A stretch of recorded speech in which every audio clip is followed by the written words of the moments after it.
կա մի հոսույթ նախկինների ու ներկաների, որը հիմնական զենքերից մեկն էր Նիկոլ Փաշինյանի մոտ։ 18 թվականից հիշում եք նախկին դա հասարակությունը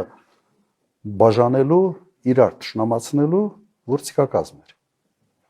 Ակնհայտ է նաև, որ այս գործիքը այսօր շատ ավելի թույլ է, շատ ավելի։ Ամենից մեծ բացասական վարկանիշը այսօր բոլոր հարցումները ունի Նիկոլ Փաշինյանը ու չվերականգնվող վարկանիշը։ Հարց է առաջանում, ինչ նպատակով են այդ խոսույթը բերում քննարկման օրակարգ, երբ որ վերջի մոտ 2 տարվա ընթացքում ինքը ԿՊ-ն ու Նիկոլ Փաշինյանը սա մեծ էնտուզիազմով չի անում,